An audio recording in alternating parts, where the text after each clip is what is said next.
క్రీస్తునందు మాకు అత్యంత ప్రియమైన యూట్యూబ్ ఛానల్ వీక్షకులకు ప్రభువైన యేసుక్రీస్తు వారి ప్రశస్తమైన నామంలో మా హృదయపూర్వకమైన వందనాలు తెలియపరుస్తున్నాం.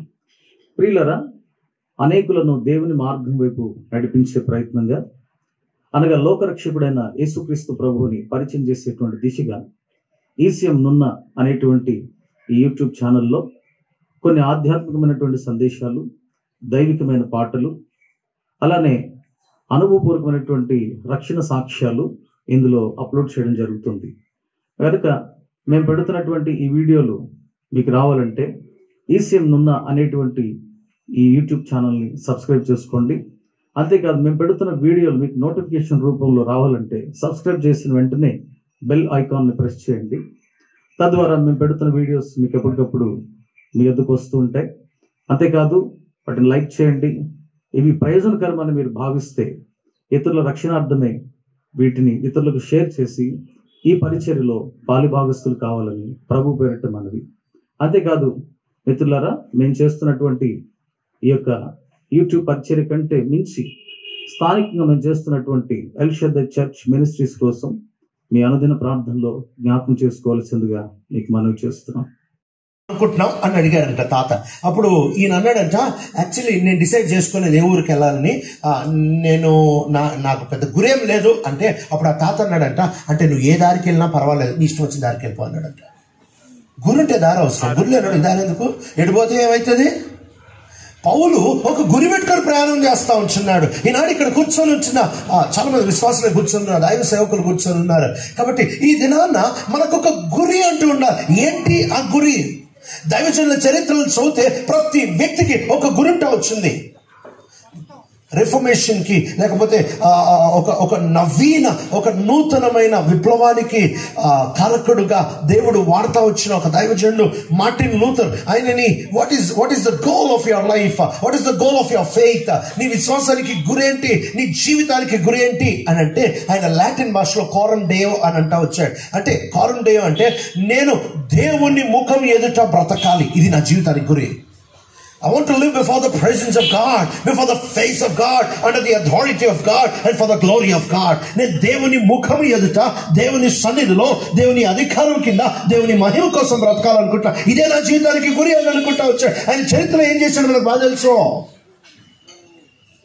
ఎన్నిసార్లు మన జీవితాల్లో గురి లేకుండా పరుగులు తీస్తా ఉంటున్నాం. కొలస్సీలకి రాసేటప్పుడు అపోస్తలుడైన పౌలు కొలస్సీ సంఘం పక్షం ఒక గురి పెట్టుకొని ఉంటా వచ్చాడు. ఏం గురి పెట్టుకుంటా ఉంటున్నాడంటే అసాధారణమైన గురి, ఏ మనిషి చేయలేని గురి, అసంభవమైన గురి పెట్టుకుంటా వచ్చాడు.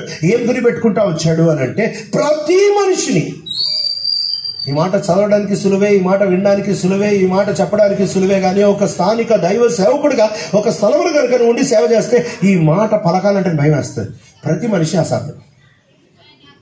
సంఘంలో 10 మందిని తయారు చేయొచ్చు, సంఘంలో 20 మందిని తయారు చేయొచ్చు, సంఘంలో 30 మందిని తయారు చేయొచ్చు, 90% తయారు చేయొచ్చు. కానీ ప్రతి మనిషిని అంటే పిల్లోడిని, పెద్దోడిని, ముసలోడిని, ముతుకోడిని, చచ్చిపోయేవాడిని, బతికేవాడిని, పుట్టినోడిని, పెళ్లిగానోడిని, పెళ్ళైనోడిని, వీళ్ళందరినీ కలిపి ప్రతి మనిషి. అసలు చదివినప్పుడు, ఈ మాట చదివినప్పుడు, ఈ అంశం యొక్క మాట చదివినప్పుడు ప్రతి మనిషిని పరిపూర్ణుడిగా, నేను సంపూర్ణుడిగా నీట ప్రతి మనిషి తీసేద్దాం. ఆ ప్రతి బదులు ఒక్క మనిషి అని రాస్తే కూడా మన జీవితం సరిపోదు. ప్రతి మనిషి పక్కన పెట్టు, ఒక్క మనిషిని నీ ఎదుట సంపూర్ణుడిగా సిద్ధపరచున్న జీవితం యొక్క గురి చాలా పెద్ద గురి. అది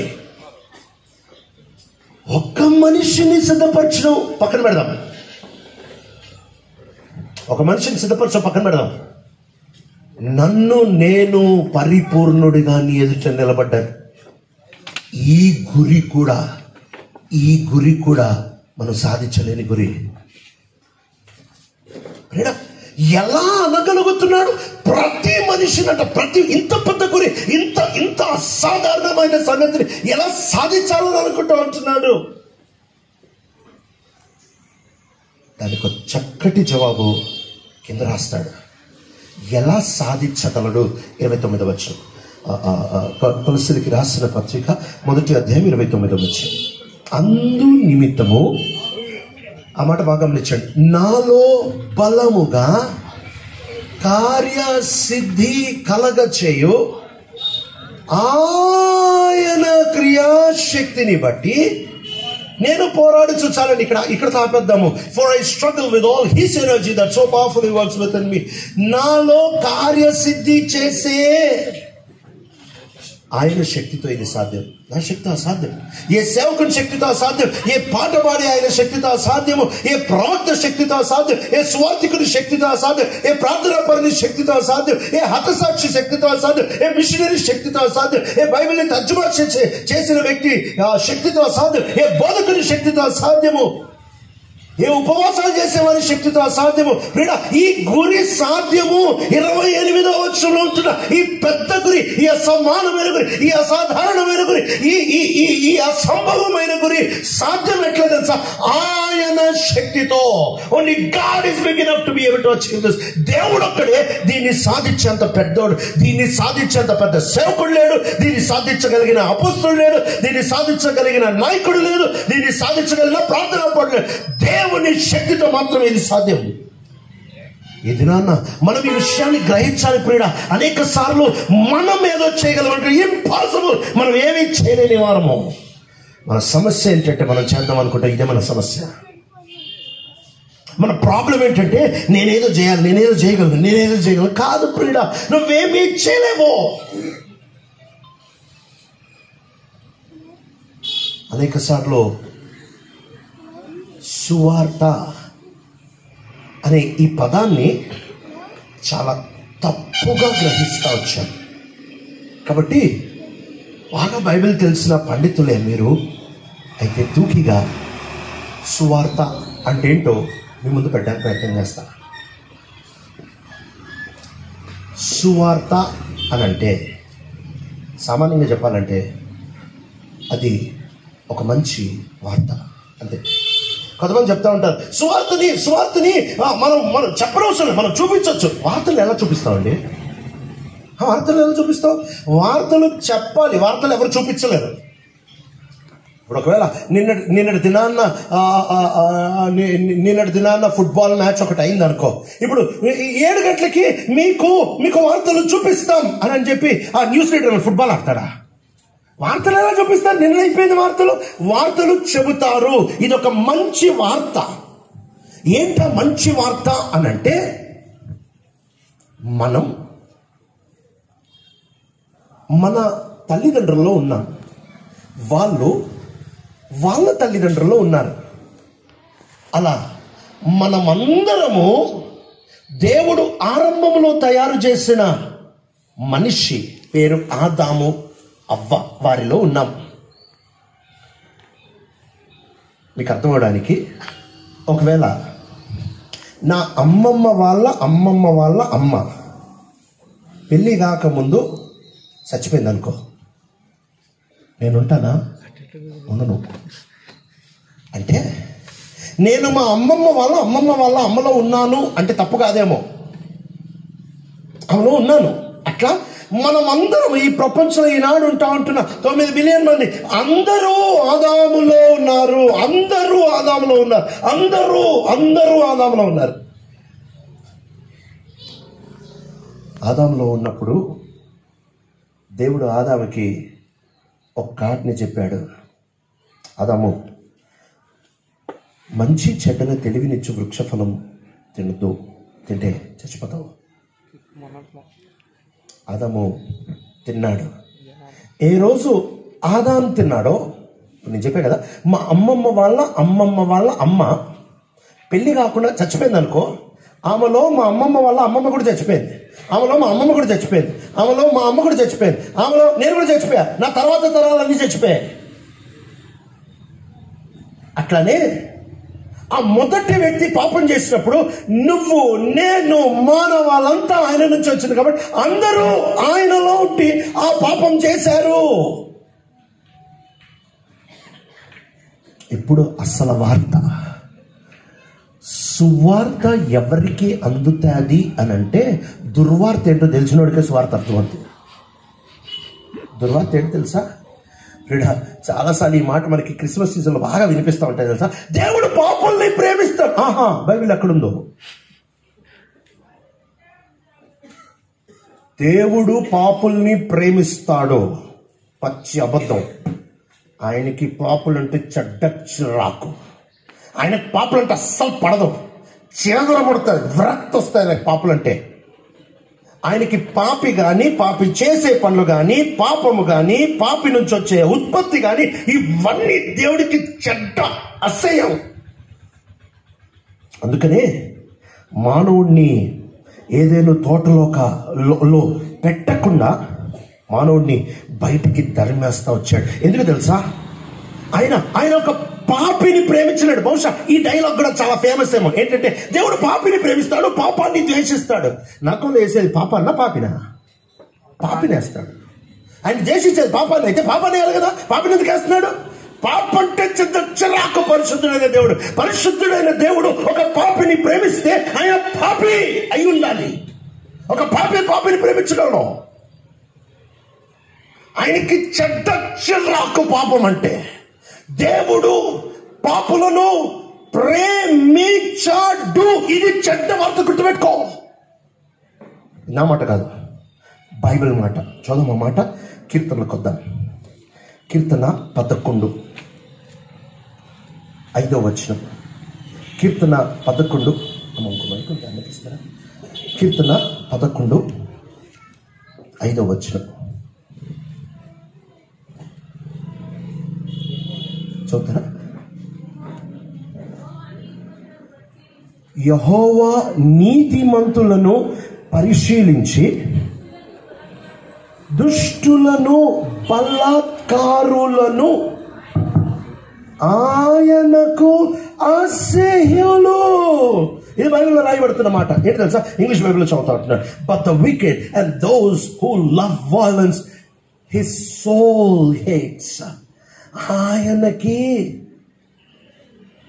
దుష్టులంటే అసహ్యము. సామెతలు 15. సామెతలు 15:9. యథార్థవంతుల ప్రార్థన ఆయనకు ఆనందకరము, భక్తిహీనుల మార్గము యెహోవాకు హేయము. భక్తిహీనుల మార్గము, అక్కడ పాపి అసహ్యం, ఇక్కడ వాళ్ళ మార్గం అసహ్యం. ఆ తర్వాత 8. భక్తిహీనులు అర్పించు బలులు యెహోవాకు హేయములు. అర్పించు బలులు యెహోవాకి హేయములు. 26. దురాలోచనలు యెహోవాకు హేయములు. దురాలోచనలు యెహోవాకు హేయములు. వీటన్నిటి కలిపితే మనిషి అన్న పాపన్న అసహ్యమే, ఆ పాపి చేసే ప్రార్థన అసహ్యమే, ఆ పాప అనిపించే బలి అసహ్యమే, ఆ పాపి ఆలోచనలు అసహ్యమే. సామెతలు 6:18. దుర్యోచనలు యోచించు హృదయమును, కీడు చేయుటకు త్వరపడి పరుగులెత్తు పాదములను. 16. యెహోవాకు అసహ్యములైనవి. యెహోవాకు అసహ్యములైనవి 6 గలవు. చాలండి. మనిషి అసహ్యం, వాడు చేసే ప్రార్థన అసహ్యం, వాని అర్పణ అసహ్యం, వాని ఆలోచన అసహ్యం, వాని మార్గం అసహ్యం. దేవుడు పాపులను ప్రేమిస్తే సువార్తకి ఏమవసరం? దేవుడు పాపులను ప్రేమిస్తే యేసు ప్రభు భూమి మీదకి ఎందుకు రావాలి? దేవుడు పాపులను ప్రేమించగలిగితే యేసు క్రీస్తు ప్రభు వారు అంత బలియాగం చెల్లించడానికి అవసరమే ఉంది. దేవుడు పాపుల్ని అసహిస్తా. ఈ వార్త ముందు గ్రహించు. నువ్వు ఎవరివన్నా కావచ్చు, నువ్వు ఎలాంటి వారివన్నా కావచ్చు, దేవుడికి నువ్వంటే చెడ్డ చిరాకు, దేవుడికి నువ్వంటే చెడ్డ అసహ్యం. ఎందుకు తెలుసా? నువ్వు పాపం చేసినందుకు కాదు, నువ్వు పాపివి కాబట్టి. ఇక్కడ మనం చాలాసార్లు ఏమనుకుంటామంటే, చిన్న పసిపిల్లలు చాలా మంచి వాళ్ళు అనుకుంటారు. బైబిల్ అలా చెప్పట్లే. బైబిల్ ఏం చెప్తుంది తెలుసా? నా తల్లి గర్భం ధరించినప్పుడే నేను పాపిని. గర్భంలో ఉండంగానే నా తల్లి నన్ను పాపంలోనే గర్భం ధరించారు. అంటే పుట్టిన పసి పిల్లోడు పాపి. ఏంటండి మరి దారుణం? మీరు పుట్టిన పసి పిల్లోడు పాపి చెప్తా. పిల్లోడు పుడతాడు, చిన్న పిల్లోడు, పసి పిల్లోడు. వాడు పుట్టంగానే గట్టిగా ఏడుస్తాడు. ఎందుకు ఏడుస్తాడు అనుకుంటున్నావు? వాడు ఏమంటాడు తెలుసా? నాకు నచ్చింది తెచ్చి ఇవ్వండి. నీకేం నచ్చిందంటే అది మీరే ఆలోచించి ఇవ్వండి, నేను చెప్పను, నేను ఏడుస్తా అంతే. మీ కర్మది, మీరు ఆలోచించి తెచ్చి నాకు ఇవ్వండి, నాకేం కావాలో మీరే కనుక్కోండి. ఇంటికి వచ్చిన తర్వాత ఆ చిన్న పిల్లవాడు ఇంటికి వచ్చిన తర్వాత ఏడుస్తా ఉంటే ఇంట్లో తాత, అమ్మమ్మ, అమ్మ, ఇంట్లో ఉంటున్న పిన్నిలు అందరూ వాడినే చూస్తారు. కొంచెం కాన్సన్ట్రేషన్, ఫోకస్ ఎవరికైనా చేయండి ఏంటంటే, ఇంట్లో నేను రాజును, అందరూ నన్నే పట్టించుకోవాలి. అర్ధరాత్రి వీడికి ఏం కావాలో తెచ్చి ఇవ్వాలంటే వీడు పాపి కాదా? అనుకున్నది సాధిస్తున్నాడంటే ఇంట్లో ఉంటాడు, అరచేయండి అనుకున్నది సాధిస్తున్నాడు. ఇంట్లోకి వచ్చాడు, ఇల్లంతా శాసిస్తా, నోరు మూసుకొని నా మాట, నా శాసనమే జరుగుతుంది ఇంట్లో అని ప్రతి పిల్లోడు అనువును ఉంటుంది. పాపి కాదా? ఉద్యోగం ఆలస్యమైందంటే బిగ్గపట్టుకొని ఒళ్ళంతా ఎర్రగా చేసుకొని మొత్తం కళ్ళలంతా తిప్పి అసలు ఎలాగుంటాడంటే ఒక టీచర్ చెప్తా వచ్చాడు, don't think babies are angels, they are vipers and diapers అంట. వాళ్ళ దేవదూతలను అనుకోద్దంట, వాళ్ళు డైపర్లు వేసుకున్న పావులంట. దేవుడు వాళ్ళని అంత చిన్నగా ఎందుకు చేస్తాడు తెలుసా? వాళ్ళ ఒకవేళ పుట్టడం పెద్దగా పుట్టారనుకో అమ్మ నాన్న చంపేస్తారు. అందుకని దేవుడు వాళ్ళని చిన్న పిల్లలు చేస్తాడు. వాళ్ళ దేవుడు ఎందుకంటే అందంగా పుట్టిస్తాడు తెలుసా? వాళ్ళు ఒకవేళ వికారంగా పుట్టితే అమ్మ నాన్న వాడిని చంపేస్తారు. అందుకే వాళ్ళు అందంగా పుడతారు. మనిషి పాపి, పుట్టుకతో పాపి, బాగు చేయలేని పాపి, అధ్వానమైన పాపి. ఎంత పాపి అనంటే, ఎంత అధ్వానమైన పాపి అనంటే, ఈ మనిషి పూర్తిగా ఆత్మీయంగా చచ్చిపోయిన వాడై ఉన్నాడు. దేవునికి దూరంగా ఉన్నాడు. ఈ కెనాట్ రెస్పాండ్ టు గాడ్. ఒక చచ్చిన వాడు బయటికి బతికిన వాడు కనిపిస్తా ఉంటున్నాడు. ఇప్పుడు ఒకవేళ ఉదాహరణకి ఒక ఫ్యాన్ ఉంది అనుకున్నా, ఆ ఫ్యాన్ ని నువ్వు స్విచ్ ఆఫ్ చేసావనుకో, నువ్వు స్విచ్ ఆఫ్ చేసిన తర్వాత ఆ ఫ్యాన్ కొంచెం తిరుగుతూనే ఉంటుంది. చూసేవాడికి ఏమనిపిస్తుంది అంటే ఈ ఫ్యాన్ తిరుగుతుంది తిరుగుతుంది తిరుగుతుంది తిరుగుతుంది అని అనిపిస్తుంది. కానీ ఫ్యాన్ అడిగితే ఏమంటుంది తెలుసా? నేను ఆగుతున్నా ఆగుతున్నా ఆగుతున్నా ఆగుతున్నా ఆగుతున్నా ఆగుతున్నా.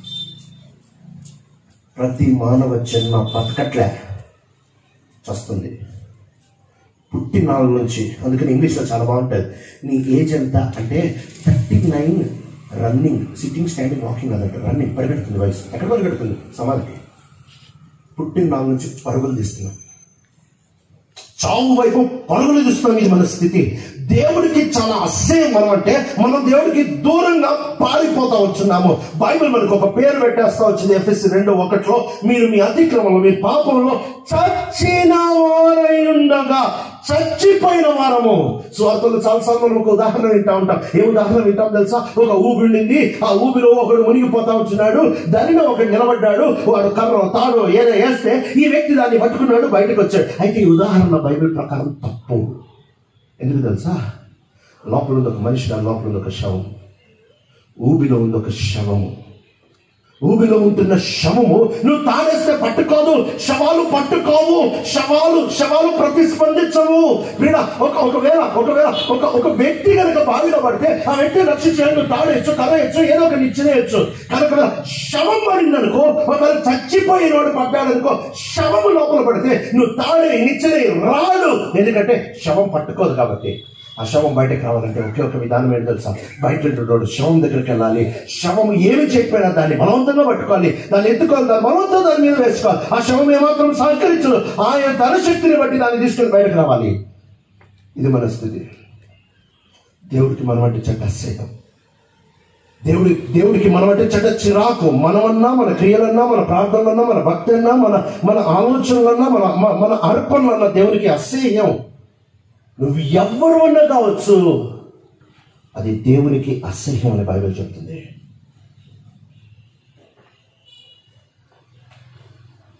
అయితే దేవుడు కృప చూపెట్టుట్లో ఆనందించే దేవుడు ఈ అసహించుకుంటున్న పాపిని ఎలా బాగు చేయాలని ఒక అద్భుతమైన ప్రణాళిక వేసి తనొక్కగానొక ప్రియ కుమారుడైన యేసు క్రీస్తు ప్రభుల వారిని ఈ భూమి మీద పంపిస్తా వచ్చాడు. ఆయన మానవ ఆకారంలో జన్మించిన దేవుడై ఉంటున్నాడు. మానవుని ఆకారంలో జన్మించిన దేవుడై ఉంటున్నాడు. దైవ మానవుడిగా ఆయన 33.5 సంవత్సరాల భూమి మీద జీవించారు. ఒక్క తప్పు కూడా చేయలేదు, ఒక్క పొరపాటు కూడా చేయలేదు. ఈ ప్రపంచంలో ఉంటున్న గతం, ప్రస్తుతం, భవిష్యత్తులో ఉంటున్న అందరినీ చూస్తే దేవుడికి చెడ్డ చిరాకు. అయితే యేసు ప్రభువాన్ని చూసి బైబిల్ గ్రంథంలో 2 సార్లు దేవుడు చెప్తా వచ్చిన మాట, ఈయన నా ప్రియకుమారుడు, ఈయన యందు నేను ఆనందిస్తున్నా, ఈయన నా ప్రియకుమారుడు, ఈయన యందు నేను ఆనందిస్తున్నా. ఏ మోషే గురించి, దానియేలు గురించి, ఏలియా గురించి, అహరోను గురించి, ఫినియాస్ గురించి దేవుడి మాట చెప్పలేదు. ఇంకా ఎవరి గురించి ఈ మాట చెప్పలేదు. ఆయనకొక్కడే ఒక ప్రియ కుమారుడు ఉన్నాడు, ఆయనకొక్కడే ఒక ప్రియ కుమారుడు ఉన్నాడు. ఆయన పేరు యేసు. ఈ యేసు యందు తప్ప, ఈ యేసు ప్రభు యందు తప్ప దేవుడు ఇంకెవరిలో ఆనందించలేడు. ఈయన ఒక్కడిలోనే ఆయన ఆనందించగలడు, ఆయన ఒక్కడిలోనే ఆయన సంతోషించగలడు. ఆ ప్రియ కుమారుడు ఈ భూమి మీద ఉన్నాడు. మిగిలిన 9 బిలియన్ మందిని చూస్తే ఆయనకు అసహ్యం పుడతా ఉంది, ఒక్కడిని చూస్తే ఆయనకి ఇష్టం పుడతా ఉంది. మిగిలిన చూస్తా ఉంటే ఆయనకి చీదర పుడతా ఉంది, ఈ ఒక్కడిని చూస్తా ఉంటే ఆయనకి మమత పుడతా ఉంది. మిగిలిన అందరినీ చూస్తా ఉంటే ఆయనకు ఉగ్రత పుడతా ఉంది. ఈ ఒక్క కుమారుడిని చూస్తా ఉంటే ఆయనకి ప్రేమ పుడతా ఉంది. మిగిలిన అందరినీ చూస్తా ఉంటే దేవుడికి విరక్తి పుడతా ఉంది. ఈ ఒక్క కుమారుడైన యేసు క్రీస్తు ప్రభుల వారిని చూస్తే ఆయనకి ఆనందం పుడతా ఉంది. ఇక్కడ అస్సలు బైబిల్ ఏంటి తెలుసా? మిగిలిన వాళ్ళందరూ అసహ్యం, ఈ ఒక్కడే ప్రియమైన కుమారుడు, ఈ ఒక్క అవతార పురుషుడే దేవుడికి ఇష్టమైన వాడు. ఈ ఒక్క యేసు ప్రభు మాత్రమే దేవుణ్ణి సంతోష పెట్టగలిగిన వాడు. ఈ ఒక్క యేసు ప్రభు మాత్రమే దేవుని యొక్క ఉగ్రతని తీసుకోగలిగిన వాడు. ఈ ఒక్క యేసు ప్రభు మాత్రమే దేవుడికి, పాపి అయిన నరుడికి మధ్యలో నిలబడగలడు. ఈ ఒక్క యేసు ప్రభు మాత్రమే మానవుల క్రయధనాన్ని మోయగలడు. ఈ యేసు క్రీస్తు ప్రభు ఎప్పుడైతే ఈ లోకం మీద వచ్చారో, ఈ లోకంలోనికి వచ్చారో, అక్కడ జరిగిన బైబిల్ చెప్తున్న కథ వాస్తవం. చరిత్ర రాస్తున్న సంగతి ఏంటంటే, మనకి రావాల్సిన శిక్ష తన ప్రియ కుమారుడి మీద వేశాడు. తనకి నీ మీద ఎంత అసహ్యం ఉండిందో, తనకి నీ మీద ఎంత కోపం ఉండిందో, తనకి నీ మీద ఎంత చిరాకు ఉండిందో, తనకి నీ మీద ఎంత విరక్తి ఉండిందో ఒకసారి నువ్వు ఆలోచించాలనుకుంటే నువ్వు యెషయా 53 చదువు. ఒకసారి ఆలోచించాలనుకుంటే నువ్వు కీర్తన 22 చదువు. యేసు ప్రభుకి శిలువ మీద ఏమేమైంది తెలుసా? అదంతా వాస్తవంగా నీకు కావాల్సింది. ఆ రోజు జరిగింది, ఆ బదిలీ జరిగింది. ఇదే శుభవర్తమానము. ఏంటి అనంటే, నీకు బదులు తన ప్రియ కుమారుడిని పెట్టాడు. నీ మీద ఎంత అసహ్యం ఉందో ఆ అసహ్యమంతా తన ప్రియ కుమారుడి మీద వేశాడు. నీ మీద ఎంత కోపం ఉందో ఆ కోపమంతా తన ప్రియ కుమారుడి మీద వేశాడు. నీ మీద ఎంత ఉగ్రత ఉందో ఆ ఉగ్రత అంతా తన ప్రియ కుమారుడి మీద వేశాడు. నీ మీద ఎంత విరక్తి ఉందో ఆ విరక్తి అంతా పీడి తన ప్రియ కుమారుడు వేశాడు. నీ మీద ఎంత శాపం ఉందో ఆ శాపమంతా కూడబెట్టి తన ప్రియ కుమారుడి మీద వేశాడు. సువార్త ఏంటో తెలుసా? ఉగ్రతకి పాత్రుడు నువ్వు, దోషివి నువ్వు, పాపివి నువ్వు, దుర్మార్గుడివి నువ్వు, అసహ్యుడివి నువ్వు. స్వార్థ ఏంటంటే, నీకు బదులు తన ప్రియ కుమారుడు మీద ఇవన్నీ పడ్డాయి. ఇది నాన్న, నీ బదులు ఆయన వేలాడాడు. ఒకే ఒక మార్గం తప్పించుకోవడానికి. ఏంటి తెలుసా? ఆయన దగ్గర 2 మార్గం లేదు. ఉదాహరణకు ఊహించు, ఈ నర్సరావు ప్రాంతం అంతట్లో, ఈ నర్సరావుపేట ఈ ఊరంతట్లో ఒక్క పెద్ద చెట్టు మాత్రమే ఉందనుకుందాం. ఇంకేం లేదు. ఊరంతా ఎవరు లేరు, ఒక భవంతి లేదు, ఏమి లేదు. ఒక్క పెద్ద చెట్టు ఉంది అనుకుందాం. ఈ ఊర్లో వర్షం పడితే ఎవరన్నా వర్షం తప్పించుకోవాలంటే ఆ చెట్టు దగ్గరికి రావాలి, ఎందుకంటే 2 చెట్లు లేదు. విశ్వం మొత్తానికి, గతం, ప్రస్తుతం, భవిష్యత్తు విశ్వానికి, 7 ఖండాలు, ద్వీపాలన్నిటికీ, ఉత్తరం, దక్షిణం, పడమట, పశ్చిమ ప్రతి 4 దిక్కుల్లో ఉంటున్న వారికి, స్త్రీలకి, పురుషులకి, పిల్లలకి, ముసలోళ్ళకి, ప్రతి ఒక్కళ్ళకి ఒకే ఆశ్రయం ఆయన యేసు. ఒకే దిక్కు ఆయన యేసు. ఒకే నామం అది యేసు. ఒకే పేరు అది యేసు. ఒకే ఒక దాగు స్థలం అది యేసు. ఒకే ఒక ఆశ్రయపురం అది యేసు. ఆ యేసు నిలబడి అంటున్నాడు, నేను ఒక్కడిని దిక్కు, నీకు రావాల్సిందంతా నేను చేసేసాను, నువ్వు నాలో రా. నా తండ్రికి నేను తప్ప అందరూ అసహ్యమే, నువ్వు నాలో రా, నువ్వు నాలో ఉండు. తండ్రి నన్ను చూసి నేను క్షమిస్తాడు. ఇది సువార్త దినాన్న జరిగేదే కాదు, నీ బ్రతుకు జీవితం అంతా పరలోకానికి వెళ్ళిన తర్వాత 1,000,000 సంవత్సరాల తర్వాత కూడా నిన్ను చూస్తే దేవుడికి అసహ్యమే. నిన్ను యేసు ప్రభులో చూస్తే మాత్రమే నువ్వంటే ఆయనకి ఇష్టం. నిన్నుగా చూస్తే తండ్రికి ఏ నాటికన్నా చిరాకే. తనకి ప్రియకుమారుడు యేసు ఒక్కడే. ఆ యేసులో నిన్ను చూస్తే నీ మీద శిక్ష మీద లేదు అని రోమా 8 చెప్తా ఉంది. యేసు బయట నిన్ను చూస్తే ఆయన చిరాకు, యేసు లోపల మాత్రమే నిన్ను చూస్తే. ఇప్పుడు డైరెక్ట్ గా మీకు ప్రశ్న వచ్చి ఉంటుంది, ఇక్కడ వరకు బాగుందన్నా, యేసు ప్రభు లోపలికి ఎలా రావాలి? ఇది కూడా పెద్ద పొరపాటు మనం చెప్పేది. ఏం చెప్తాను తెలుసా?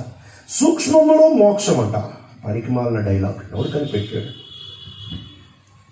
దేవాతి దేవుడు భూమి మీదకి వచ్చి అంత యాతన పడి శిలువ మీద చచ్చిపోతే దానికి కూడా షార్ట్కట్. సూక్ష్మంలో మోక్షం ఏంటి? సూక్ష్మంలో మోక్షాలు బైబిల్లో లేవు. ఇంకో డైలాగ్ కనిపెట్టాం జనానికి నచ్చడానికి.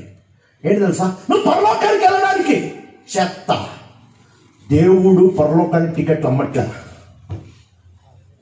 పరలోకం నథింగ్. నీకు సువార్తలో దొరికేది యేసు ప్రభు. పరలోక బొమ్మలు చూసి అడ్వర్టైజింగ్ చేయొద్దు.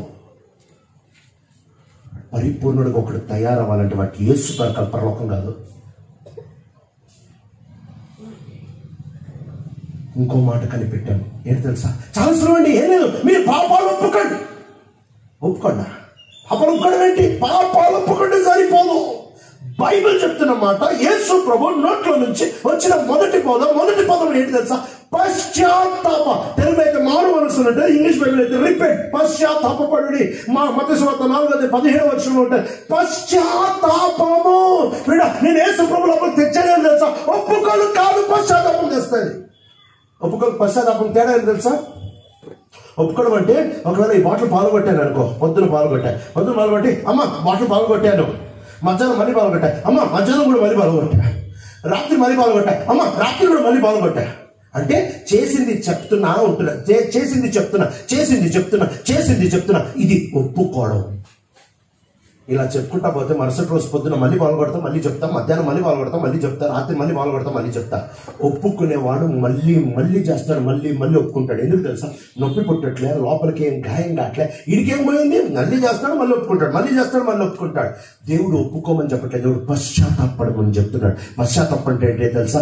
నేనెంత అస్యమైనోడిని, నేనెంత అధ్వానమైనోడిని, నేనెంత దౌర్భాగ్యుడిని, ఎంత ఘోరమైన వాడిని, నేను ఇంత ఘోరమైన పాపిన అని నిన్ను నువ్వు చూసుకొని నిన్ను నువ్వు ఆశ్రయించుకోవాలి. Hating your self. నిన్ను నువ్వు విపరీతంగా ఆశ్రయించుకోవడము. ఇదే రోమిలికి రాసిన పత్రిక 7వ చివరి 2 వచనాల్లో చెప్తా ఉంటాడు, అయ్యో నేను ఎంత దౌర్భాగ్యుడమైన మనిషిని, ఇది మరణమునకు లోనగు శరీరం నుండి నన్ను ఎవరు విడిపించగలరు అంటే దాని అర్థం ఏంటంటే నేనెంత ఘోరమైన ఉన్నా. దానికి అర్థమైంది పశ్చాత్తాపము. ఒక అవిశ్వాసికి అవసరమైంది పశ్చాత్తాపమే, ఒక విశ్వాసికి అవసరమైంది పశ్చాత్తాపమే, ఒక సేవకుడికి అవసరమైంది పశ్చాత్తాపమే, ఒక పరిపక్వత చెందుతున్న ఒక దైవజనుడికి అవసరమైంది కూడా పశ్చాత్తాపమే. రెండో మార్గం లేదు. పశ్చాత్తాపం చాలా అవసరం. ఈ దినాల్లో మన కుటుంబ జీవితాలు తగ్గిపోయింది పశ్చాత్తాపం, మన వ్యక్తిగత జీవితాలు తగ్గిపోయింది పశ్చాత్తాపము, మన ప్రతి అడుగులో తగ్గిపోయింది పశ్చాత్తాపం. మనం ఏమనుకుంటాం తెలుసా? నేను ఒక ప్రార్థన పండి షటప్. ఒక అసహ్యమైన వ్యక్తి. పౌలు చెప్తున్నాడు, నేనెంత దౌర్భాగ్యుడిని. పౌలు అంటున్నాడు, నా నుంచి ఏ మంచి రాదు. పౌలులో నుంచి మంచి రాకపోతే, లూకా సువార్త 19 వచ్చంలో యేసు ప్రభువారి దగ్గరకు ఒక ధనవంతుడైనా యవనస్తుడైనా అధికారి వచ్చి యేసు ప్రభువారిని అడుగుతూ ఉంటున్నాడు, మంచి బతుకుడా నిత్య జీవం పొందడానికి నేనేం చేయాలి అంటే, యేసు ప్రభువారు 19 వచ్చంలో జవాబిస్తా ఉంటున్నాడు. ఏమంటున్నాడంటే, నన్ను మంచి బతుకుడా ఎందుకు పిలుస్తా ఉంటున్నావు? సత్పురుషుడు ఒక్కడు నువ్వు కూడా లేడు, దేవుడు ఒక్కడే. ఇంగ్లీష్ బైబిల్ ఏమంటుంది, why do you call me good, there is no one good except God. అంటే దాని అర్థం ఏంటంటే, మంచోడు ఎవడు లేడు, దేవుడు ఒక్కడే మంచోడు. నువ్వెంత ప్రార్థన చేసిన మంచోడు కాదు, నువ్వెంత బైబిల్ చదివిన మంచోడు కాదు, నువ్వెంత సేవ చేసిన మంచోడు కాదు, నువ్వెంత పాస్మలో నువ్వు మంచోడు కాదు. మంచోడు అనుకుంటే యేసు ప్రభు ఒక్కడే. ఈరోజు మనం పరిగెత్తి గర్వించేది దేంట్లో తెలుసా? నేను చేసిన మంచోడు, నేను 3 గంటలకు వేసి పొద్దున్నే ప్రాణం చేస్తాను కాబట్టి నేను మంచోడిని, నేను ఖచ్చితంగా నా తీర్మానంలో ఉంటాను కాబట్టి నేను మంచోడు. అది నీ దృష్టికి నువ్వు మంచోడు, ఆయన దృష్టికి నీ తీర్మానం, నీ సొంత ప్రయత్నం, నీ శరీరంతో పుట్టే భక్తంత చెత్త చిరాకు. ఆయన దృష్టికి ఒక్కడే మంచోడు యేసు ప్రభు. పశ్చాత్తాపము నిన్ను లోపలికి తెస్తే తప్ప, ఒకవేళ నేను అనంటే నేను బయటికి తరుముతాను. నేను అనేది పైనుంచి లూసిఫర్ని కిందకి తరిమేసింది. ఆ నేను అనేది, నేను ఆకాశంలోకి ఎక్కిపోదును. ఎప్పుడైతే లూసిఫరు ఆదాము అవ్వలతో మాట్లాడతా, లేక అవ్వతో మాట్లాడుతూ ఉంటున్నాడు, మీరు దేవతల వలె అవుతారు అంటే, ఇంకో మాటలో మీరు నేను ఎప్పుడైతే కేంద్రం చేస్తావు, నీ భక్తిని ఎప్పుడైతే కేంద్రం చేస్తావు, నీ స్థితిగతులు ఎప్పుడైతే నేను అని అంటావు, దేవుడు గెట్ అవుట్ అంటాడు. ఆయన ఎవరిలో ఆనందించుతాడు, ప్రీతి మాటలు ఆనందిస్తాడు. అంతే, క్లోజ్. జనాన్ని ఆయనలో మనలో ఆనందిస్తాడంటే, నీలో ఉంటున్న యేసుని బట్టి ఆనందిస్తాడు తప్ప నిన్ను చూసి కాదు. ఎన్నో సంవత్సరాలు రక్షించబడిన తర్వాత దేవుణ్ణి సంతోష పెట్టాలని పిచ్చి ప్రయత్నాలు చేసినట్టు నేను. దేవుణ్ణి సంతోష పెట్టడానికి మధ్యాహ్నపు ఎండ వేడిన కంకరాలు తీసుకొని పోయి ట్యాంక్ మీద వేసి దాని మీద మోకాలు వేస్తే మోకాళ్ళంతా చితిలిపోయి రక్తం కారేది. నేను అనుకునేవాడిని, దేవుడికి సంతోషం పెడుతున్నాను, దేవుడికి నా మోకాళ్ళు చితులిపోయి రక్తం కారణం నన్ను చూస్తే చెడ్డ యేసుని చూస్తే ఆయనకు ఆనందం. నేను యేసులో ఉండేదానికి బదులు మోకాలు చెప్పుకున్నా. ప్రభుని సంతోష పెట్టడానికి మోకాలు చెప్పుకున్నా. దేవుణ్ణి ఆనందింపజేయడానికి రోజుకి 80 అధ్యాయాలు చదివేవాడిని. దేవుణ్ణి సంతోషింపజేయడానికి 40 రోజులు కట్టిక ఉపవాసం ఉండేవాడిని. దేవుణ్ణి సంతోషింపజేయడానికి 4 రకాల తిప్పలు పడేవాడిని. రక్షించబడిన తర్వాత సంగతి చెప్తున్నా. ఆ తర్వాత నాకు అర్థమైంది, దేవుణ్ణి సంతోష పెట్టడానికి నేనేం చేయనవసరం లేదు. తన ప్రియ కుమారుడు ఆల్రెడీ తనని సంతోష పెట్టాడు. ఆయనలో వంచి నోరు మూసుకొని ఆయనలో కూర్చుంటే చాలు. ఇది మనకి ఇష్టం లే, ఇది మనకి నచ్చదు. ఎందుకు ఇష్టం లేదు, ఎందుకు నచ్చదు తెలుసా? దీంట్లో నువ్వు కనపడవు, దీంట్లో నువ్వు కాళ్ళు ఎగరేసుకోవడానికి ఏముండదు, దీంట్లో నువ్వు చెప్పుకోవడానికి ఏముండదు, దీంట్లో జనం నీ కోసం చప్పట్లు పట్టరు, దీంట్లో నీకు అభినందనలు రావు, దీంట్లో నిన్ను గొప్ప నాకు చూడరు, దీంట్లో నువ్వు రంగరందరూ అన్నొస్తున్నాడు. ఈ ఓవర్ యాక్షన్ ఉండవు, ఈ పోర్ట్ఫోలియో ఉండవు. అందుకనే ఈ భక్తి నచ్చదు. అది బైబిల్ చెప్పేది ఏం తెలుసా? బైబిల్ ఖచ్చితంగా చెప్పే మాట ఏంటంటే, నువ్వు యేసు ప్రభువులో ఉంటే తప్ప నువ్వంటే దేవుడికి చెడ్డ అసహ్యం. నువ్వంటే ఈనాడు పశ్చాత్తాపం అనేది మన దగ్గర నుంచి వెళ్ళిపోయింది. పశ్చాత్తాపంలో మొదటి మెట్టు, నేనెంత అసహ్యమైనవాడిని, నేనెంత ఘోరమైనవాడిని, నేనెంత అధ్వానమైనవాడిని, నాలో నుంచి మంచి రాదు. ఒక విశ్వాసిగా చెప్తున్నాడండి, నాలో మంచి రాదు. ఒక అపోస్తలుగా చెప్తున్నాడు, నాలో నుంచి మంచి రాదు. ఒక సేవకుడిగా అపోస్తలుడు పౌలు చెప్తున్నాడు, నాలో నుంచి మంచి రాదు. ఒక వరాలు పొందిన గొప్ప దైవజనుడుగా చెప్తున్నాడు, నాలోంచి మంచి రాదు. ఒక మిషనరీగా చెప్తున్నాడు, నాలోంచి మంచి రాదు. ఒక ప్రతినిధిగా చెప్తున్నాడు, నాలోంచి మంచి రాదు. ఒక వాక్య పరిచారకుడిగా చెప్తున్నాడు, నాలోంచి మంచి రాదు. ఒక స్వార్థికుడిగా చెప్తున్నాడు, నాలోంచి మంచి రాదు. అపోస్తలుడైన పౌలే నాలో నుంచి మంచి రాదు అని చెప్తా ఉంటే నువ్వెందుకు ట్రై చేస్తున్నావు? ఎంత విచిత్రం అంటే, రక్షణ దగ్గరకు వచ్చేటప్పటికేమో నా దగ్గర ఏమీ లేదు, మొత్తం నువ్వే చేసావని అంటాము. అది అయిపోయిన తర్వాత మళ్ళీ పరిశుద్ధపరచబడే దగ్గరకు వచ్చేటప్పటికి, ప్రభు దగ్గర నీతిమంతులాగా నిలబడే దగ్గరకు వచ్చేటప్పటికి నేను చేశా. ఏం చేసేది? సులువుగా ఉచితంగా ఆయనలో ఉండు చాలు. ఆయన లోపలికి రావాలంటే 2 పనులు. ఒకటి పశ్చాత్తాపం, 2 విశ్వాసం. పశ్చాత్తాపం అంటే నిన్ను నువ్వు ఎంత అసహ్యమైన వ్యక్తిగా ఆలోచించు. ఎప్పుడు చూడగలవు తెలుసా నిన్ను నువ్వు అసహ్యమైన వ్యక్తిగా? సిలువని చూడు. ప్రభు ముఖం ఎంత వికారం అయిపోయిందో. అది నీ అసహ్యతనాన్ని చూపిస్తుంది. ఆయన దిగంబర శరీరాన్ని చూడు, అది నీ అసహ్యతనాన్ని చూపిస్తా ఉంది. ఆయన వీపంతా దున్నేశారు, అది నీ అసహ్యతనాన్ని చూపిస్తా ఉంది. ఆయన చేతుల్లో మేకులు, కాళ్ళలో మేకులు, అది నీ అసహ్యతనాన్ని చూపిస్తా ఉంది. ఆయన ముఖమంతా ఉమ్ము నెమ్మదిగా పారుతా ఉంది, అది నీ మీద ఉంటున్న దేవుని అసహ్యాన్ని చూపిస్తా ఉంది. ఆ తల మీద ఉంటున్న ముళ్ళు కిరీటాన్ని చూడు, అది నీ అసహ్యతనాన్ని చూపిస్తా ఉంది. నీలో పశ్చాత్తాపం పుట్టాలి అని అంటే యేసుని చూడు, అది యేసు కాదు, నీ స్థానం అది. నువ్వు ఉన్నావు అక్కడ, నీ మీద దేవుడికి అంత అసహ్యం ఉంది. ఈరోజు పశ్చాత్తాపంతో ఆయన దగ్గరికి వస్తావా? పశ్చాత్తాపంతో ఆయన దగ్గరికి వస్తావా? చెప్తావా, నేనెంత అసహ్యమైన నాకు అర్థమైంది ప్రభా. ఇది పూర్తిగా ఎవరు అర్థం చేసుకోలేరు. పరలోకానికి వెళ్ళే వరకు ఇది పూర్తిగా ఎవరు అర్థం చేసుకోలేరు. ఈ భూమి మీద నువ్వెంత దూరం వెళ్ళినా నీ అసహ్యతను ఇంకా మిగిలే ఉంటుంది. మనలో పాపము లేదు అని చెప్పిన ఎడల మన దేవుణ్ణి అబద్ధికుడిగా చేస్తున్నా, నీలో అసహ్యతనం ఉంటుంది, ఖచ్చితంగా ఉంటుంది. నువ్వు అపోస్తలుడు కావచ్చు, సేవకుడు కావచ్చు, మిషనరీ కావచ్చు, బోధకుడు కావచ్చు, సువార్థికుడు కావచ్చు, ప్రార్థన పరుడు కావచ్చు, ఉపవాసం ఉండొచ్చు, ప్రవక్తవి కావచ్చు, నానా రకాల పెద్ద పెద్ద మీటింగ్లో తిరుగుతున్న పేరు కాల్చిన బోధకుడు కావచ్చు, నువ్వు దేవుని దృష్టికి అసహ్యుడివి. నీ శరీరంతో నువ్వు నిలబడితే అసహ్యుడివే. మనకు ఒకే దాగుస్తాను యేసు. అతిశయించడానికి ఏమీ లేదు, చెప్పుకోవడానికి ఏమీ లేదు, చప్పట్టు కొట్టుకోవడానికి ఏమీ లేదు, ప్రగల్భాలు పలకడానికి ఏమీ లేదు. మొత్తం ఉంది యేసులో మాత్రమే.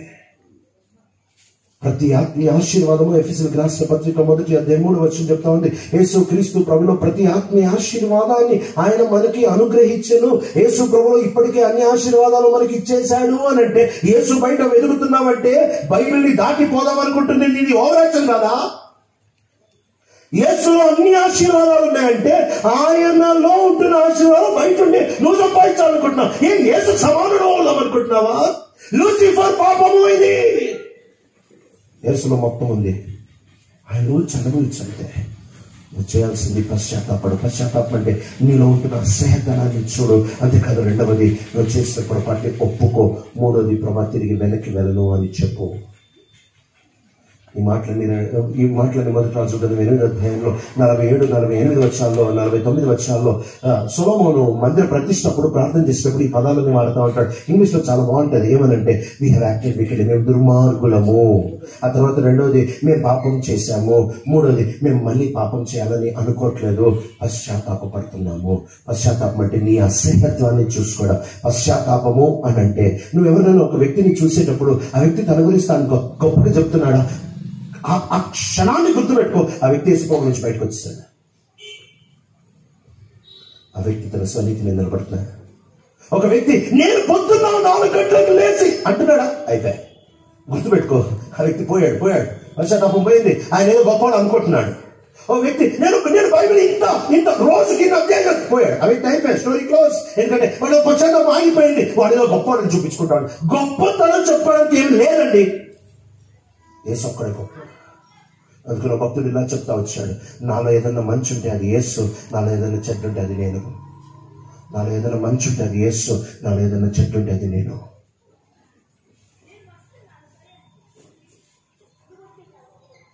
పశ్చాత్తాపము ఒక విశ్వాసిని విశ్వాసంగా మార్చేది. పశ్చాత్తాపం విశ్వాసం.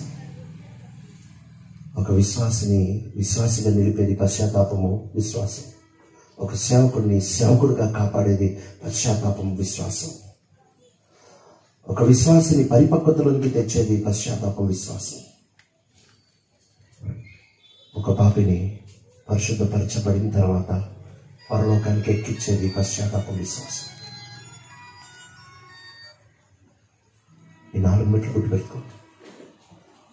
నేను అసహ్యుడిని, నా శక్తితో నేను దేవుడిని సంతోషపెట్టలేను, నా వల్ల కాదు, నేను పొరపాటు చేశాను, ఇక మీద చేయను. యేసు ప్రభులో సమస్తం ఉందని నమ్ముతున్నా, నేను ఆయన లోపలికి వస్తున్నా, అంతే. దీన్ని మించి ఏమీ లేదు. క్రైస్తవ ప్రపంచం ఈనాడు ఒక పరుగులో ఉంది. ఉదాహరణ మాట చదువుకుందాం. రోమిలికి రాసిన పత్రిక 9వ అధ్యాయం రోమీయులకు రాసిన పత్రిక 9వ అధ్యాయము 30-31 వచనాలు. అట్లయితే మనమేమందుము? నీతిని వెంటాడని అన్యజనులు నీతిని అనగా విశ్వాసమూలమైన నీతిని పొందిరి. అయితే ఇశ్రాయేలు నీతి కారణమైన నియమమును వెంటాడినను ఆ నియమమును అందుకొనలేదు. బాగా గమనించిన మాట. అన్యుడైన పాపి ఇశ్రాయేలు పాపి, ఇద్దరు పాపలు ఉన్నారంట. ఇద్దరు పాపలే, ఒకడు అన్యుడైన పాప అంట, ఒకడు ఇశ్రాయేలు పాప అంట. అన్యుడైన పాప ఏం చేస్తున్నారు తెలుసా? ఏం ట్రై చేయట్లేదు. అన్యుడైన పాపి నేను భక్తిగా ఉండాలి, నేను బాగుండాలి, నేను అది చేయాలి, నేను ఇది చేయాలి, ఏమి ట్రై చేయట్లేదు. అన్యుడైన పాప ఏం చేస్తున్నాడంటే వచ్చి విశ్వాసమును బట్టి నీతివంతుడు అయిపోయాడంట. ఏం ట్రై చేయకుండా వెంటాడని వెంటాడని వెంటాడని నీతిని వెంటాడని ఒకటి నీతిని పొందుకున్నాడంట విశ్వాసమును బట్టి. కానీ ఇశ్రాయేలు పాప ఏం చేస్తున్నాడు తెలుసా? అది చేద్దాం, ఇది చేద్దాం, ఇది చేద్దాం, అది చేద్దాం, పరుగులు తీస్తున్నాడంట. తన ప్రార్థన బట్టి తాను నీతిమంతుడు అవుదాం, తన బైబిల్ బట్టి తాను నీతిమంతుడు అవుదాం, తన ధర్మ కార్యాలను బట్టి, తన నీతి కార్యాలను బట్టి, తన పరిచర్యను బట్టి, తన పొడుగు ప్రార్థనలు బట్టి,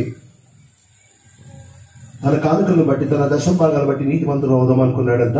ఇశ్రాయేలు పాపి, అతడికి ఆ నీతి దొరకలేదంట.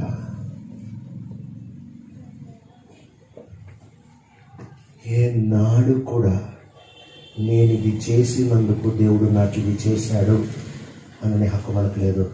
మనకేం దొరికింది? ఆయన కృపను బట్టి దొరికిందంటే నేను ఇది చేసినందుకు ఏం చేశావు నువ్వు? నీ దృష్టికి గొప్పేమో, నీ సంఘం దృష్టికి గొప్పేమో, నీ ఊరి దృష్టికి గొప్పేమో, దేవుని దృష్టికి కాదు. దేవుని దృష్టికి యేసు ప్రభు తప్ప వేరే గొప్పది లేదు. యేసు ప్రభు ఒక్కడు గొప్పడు. ఈనాడు క్రీడ ఒక వ్యక్తిని పరిపక్వతలోనికి తీసుకురావడానికి ఇదే కావాలి. ఏంటి తెలుసా? ఈ పరిపక్వత నువ్వు యేసులో వస్తే, యేసు పరిపూర్ణుడు, నువ్వు ఆయనలో ఉన్నట్టు బట్టి ఆ పరిపూర్ణుడు తిరిగి దొరుకుతుందంటే నీ సొంత శక్తితో ఉద్భవించేది కాదు, నీ సొంత శక్తితో ఉత్పత్తి అయ్యేది కాదు, నీ సొంత శక్తితో ఉనికిలోనికి తీసుకొని రాగలిగింది కాదు. కేవలము పశ్చాత్తాపంతో ఆయన లోపలికి వస్తావా? అందుకనే పౌలు అంటున్నాడు, భక్తి జీవితం, సేవా జీవితం, పరిచర్య, ప్రయాస నాది కాదు. బిజినెస్కి నువ్వు ప్రయాసపడచ్చు, ఉద్యోగంలో నువ్వు ప్రయాసపడచ్చు, చదువులో నువ్వు ప్రయాసపడచ్చు, డబ్బు సంపాదనలో ప్రయాసపడచ్చు, ఇక వేరే వేరే వేరే ఆటల్లో నువ్వు ప్రయాసపడచ్చు. దేవుడి దగ్గరికి వస్తాడు. నువ్వు దేంతో ప్రయాసపడాలి చెప్తా. పరిస్థితులు రాష్ట్రపతి మాట 29లో చదువుతావచ్చు తెలుసా? నాలో బలముగా కార్యమును సాధించే తన శక్తి. ఇక్కడ భక్తి జీవితం అంటే నీ శక్తితో బతికేది కదా, ఆయన శక్తితో బతికేది. అపొస్తలుల కార్యం 1వ అధ్యాయంలో ప్రభు చెప్తా ఉంటున్నారు, మీరు వెళ్ళి యెరూషలేములో ఆగండి, మీరు శక్తి నొందుదురు. మీరు వెళ్ళి చేయాల్సింది ఏంటంటే ముందు నేను ఇచ్చే శక్తి పొందుకోండి. పేతురు రాసిన మొదటి పత్రిక 4వ అధ్యాయం 11వ వచనంలో ఎవడైనా ఉపచారం చేసిన ఎడల దేవుడు అనుగ్రహించు శక్తినితో చేయాలంట. అంటే నువ్వు చేయవలసింది ఏంటంటే ఆయన శక్తితో చేయాలి. ఫిలిప్పీయులకు రాసిన పత్రిక 4వ అధ్యాయము 13వ వచనంలో నన్ను బలపరచు వాని యందు నేను సమస్తం చేయగలను ఆయన శక్తితో. ఈనాడు ప్రియుడ, మానవుడు తన శక్తితో ఏమి చేసినా దేవుడికి నచ్చదు. దేవుడు నిన్ను నన్ను అడిగేది ఏంటంటే, యేసు ప్రభు శక్తితో బతుకుతున్నావా? నీ శక్తితో బతుకుతున్నావా? చాలాసార్లు మనం ఏమనుకుంటామంటే, ఆగిపోయిన కారు స్టార్ట్ కావాలంటే నలుగురు వచ్చి తోస్తే, గేర్లో క్లచ్ సడన్గా వదిలితే అప్పుడు స్టార్ట్ అవుద్ది బండి. రక్షణ అంటే ఆగిపోయిన బండి దేవుడు స్టార్ట్ చేసి వదిలేసి ఇప్పుడు ఈ బండి స్టార్ట్ అయ్యి నువ్వే బతుకుపో అన్నట్టు కాదు కాదు కాదు. నువ్వు ఆయనలో ఉంటేనే నీ జీవం. ఎందుకంటే యేసు ప్రభువారు అంటున్నారు, నేనే మార్గం, సత్యం, జీవం, నా ద్వారా తప్ప. అంటే ఆయనలో ఉన్నంత కాలమే జీవం. ఆయన బయటకు వెళ్ళి నువ్వేదో చేద్దాం అనుకుంటే అది చావు. ఆయనే జీవం, ఆయనే జీవం. ఆయన ఇచ్చేది. ఆయనలో ఉంటేనే నువ్వు జీవం. అంతేగాని నువ్వు ఆయన దగ్గర నుంచి ఏదో కొన్ని కాన్సెప్ట్లు నేర్చుకొని, కొన్ని సత్యాలు నేర్చుకొని, కొన్ని పద్ధతులు నేర్చుకొని, కొన్ని విధానాలు నేర్చుకొని బయటకు వెళ్ళిపోయి నువ్వేదో కష్టపడితే జీవం కాదు. ఆయన వ్యక్తిత్వంలో జీవం ఉంది, ఆయన పనిలో జీవం ఉంది, ఆయనలో జీవం ఉంది. కాబట్టి నువ్వు ఆయనలో ఎంతకాలం ఉంటావు అంతకాలమే జీవము. రక్తంలో జీవం ఉందంటే రక్తం బొమ్మ పెడితే జీవం రాదు. రక్తంలో జీవం అంటే రక్తం ప్రవహించాలి. యేసే జీవం అంటే నువ్వు యేసులో ఉండాలి. ఈ మాట వింటున్న ప్రియమైన సహోదర సహోదరి, ఒక కుటుంబం బాగుండాలంటే ఏం చేయాలి? గృహప్రతిష్ఠకి ఈ వాక్యం ఎందుకు చెప్పారు? ఇల్లు బాగుండాలంటే నీకు కావాల్సింది ఏం తెలుసా? పశ్చాత్తాప విశ్వాసం. కుటుంబం బాగుండాలంటే నీకు కావాల్సింది ఏం తెలుసా? పశ్చాత్తాప విశ్వాసం. నీ ఆత్మీయ జీవితం బాగుండాలంటే నీకు కావాల్సింది పశ్చాత్తాప విశ్వాసం. నువ్వు ఏదన్నా అడుగు దానికి జవాబు పశ్చాత్తాప విశ్వాసమే. There is no second answer. రెండో జవాబు లేదా? పిల్లల్ని విధేయులుగా చేసేది పశ్చాత్తాప విశ్వాసమే. భార్యాభర్తల్ని గొడవ లేకుండా చేసేది పశ్చాత్తాప విశ్వాసమే. ఆరిపోయినప్పుడు ఆత్మీయ జీవితాన్ని వెలిగించేది పశ్చాత్తాప విశ్వాసమే. గృహ ప్రతిష్టకి విలువిచ్చేది పశ్చాత్తాప విశ్వాసమే. ఏంటి పశ్చాత్తాపం అంటే? నేను ఎంత అసహ్యమైన రోజు చూడు. ప్రభువుల కష్టపత్రుడు 7వ అధ్యాయంలో తన అసహ్యత్వాన్ని చూసుకున్నాడు. 8వ అధ్యాయంలో శిక్షావిధి లేదు. 8వ అధ్యాయంలో ఆత్మ, 8వ అధ్యాయంలో జీవపు నియమము, 8వ అధ్యాయంలో దేవుని ప్రేమ, 8వ అధ్యాయంలో దత్తపుత్ర ఆత్మ, ఈ ఆశీర్వాదాలు 8వ అధ్యాయంలో, 8వ అధ్యాయం యొక్క రోమిలికి రాష్ట్ర పత్రిక 8వ అధ్యాయం యొక్క ఆశీర్వాదంలోనికి నువ్వు రావాలంటే 7వ అధ్యాయంలో ఉంటున్న అసహ్యతనాన్ని నువ్వు గుర్తుపట్టాలి. నువ్వు మంచోడు అనుకుంటున్నావు కదా? కాదు.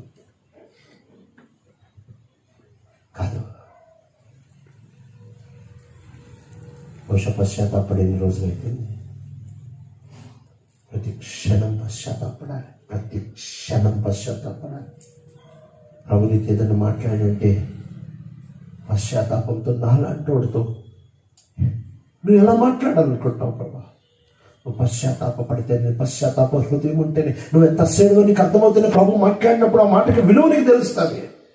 ప్రభు నీకు ఒక వాగ్దానం ఇచ్చినప్పుడు ఆ వాగ్దానాన్ని పట్టుకున్నప్పుడు నువ్వు ఎంత అసహ్యంగా నీకు తెలుస్తేనే ఆ వాగ్దానం యొక్క విలువ నీకు అర్థమవుతుంది. ప్రభు నీ జీవితంలో ఏదైనా మేలు చేసినప్పుడు ఆ మేలు నువ్వు అనుభవించాలంటే ముందు నువ్వు ఎంత అసహ్యమైనడు, ఎంత అయోగ్యుడు అయినప్పటికీ ఆయన మేలు ఇచ్చాడు. దీన్ని అర్థం చేసుకుంటే నా మేలు నీకు అర్థమవుతుంది. నువ్వు సేవ చేసేటప్పుడు, ప్రభు నిన్ను బలపరిచేటప్పుడు నువ్వెంత అసహ్యుడివో గ్రహిస్తే, నాలాంటి అసహ్యుడికి దేవుడు ఇంత పెద్ద భాగ్యం ఇచ్చాడా, ధన్యత ఇచ్చాడా అంటేనే ఒళ్ళొంచి సేవ చేయగలము. పశ్చాత్తాపం ఎప్పుడైతే తప్పిపోతుందో సోమర్తనం మొదలవుద్ది. పశ్చాత్తాపం ఎప్పుడైతే తప్పిపోతుందో గర్వం మొదలవుద్ది. పశ్చాత్తాపం ఎప్పుడైతే తప్పిపోతుందో కొవ్వు మొదలవుద్ది. పశ్చాత్తాపం ఎప్పుడైతే తప్పిపోతుందో అహంకారం మొదలవుద్ది. పశ్చాత్తాపం ఎప్పుడైతే తప్పిపోతుందో యజమానత్వం మొదలవుద్ది. పశ్చాత్తాపం ఎప్పుడైతే తప్పిపోతుందో నేను అనేది మొదలవుద్ది. పశ్చాత్తాపం ఎప్పుడైతే తప్పిపోతుందో డబ్బా కొట్టుకోవడం ఆరంభమవుద్ది. పశ్చాత్తాపం ఎప్పుడైతే తప్పిపోతుందో మిత్రులు ప్రతి ఒక్కరిని డబ్బులు అడుక్కోవడం మొదలవుద్ది. పశ్చాత్తాపం ఎప్పుడైతే తప్పిపోతుందో యేసు ప్రభుని కేంద్రంలోంచి తోసేసి నేనే కేంద్రం అని చూపించుకోవడం ఆరంభమైపోద్ది.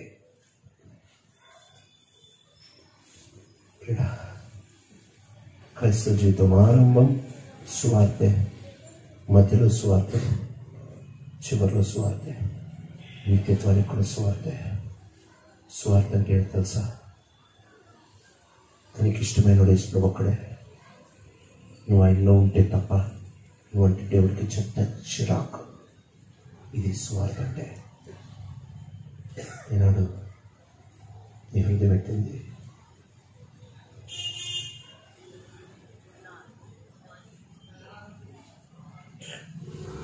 నీ గురించి ఏమనుకుంటున్నావు? మంచోడిని అనుకుంటున్నావు కదా? నేను దేవుని పని కోసం ఎంత చేశానండి అనుకుంటున్నావు కదా? నువ్వు దేవునికి ఎంత లోపడ్డానండి అనుకుంటున్నావు కదా? నీకు కావాల్సిన భాష రోజున ప్రభు దగ్గరికి వస్తావా? చెప్తావు, నేనెంత అసహ్యుని ప్రభా, నేనెంత అసహ్యుని ప్రభా, ఇంత అసహ్యుని అయినా గర్విస్తున్నానంటే ఇంకెంత అసహ్యుని ప్రభా. నేను తప్పు చేశాను ప్రభా, గర్వించి తప్పు చేశాను, చెప్పుకొని తప్పు చేశాను, చూపించుకొని తప్పు చేశాను, అది చేసి తప్పు చేశాను, ఇది చేసి తప్పు చేశాను. నా నుంచి తప్పు కొట్టుకోవట్లేదు ప్రభా.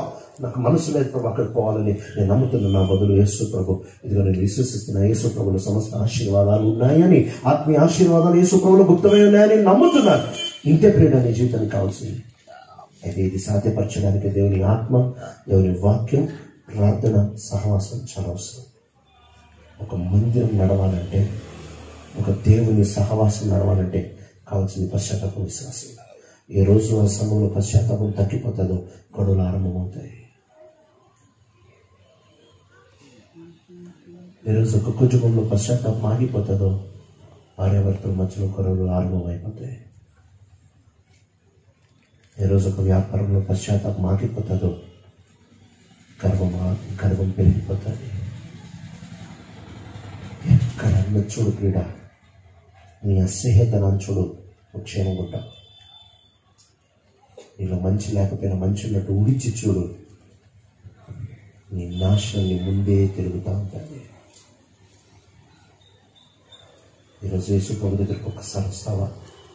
చెప్తావా, నాలాంటి అసహ్యుడికి ఇంత మంచి ప్రభునిచ్చావా? ఇదిగో నేను పొరపాటు చేశాను, నేను తప్పు చేశాను, బుద్ధిపూర్వకంగా చేశా, కావాలని చేశా, నా నైజం బట్టి చేశాను.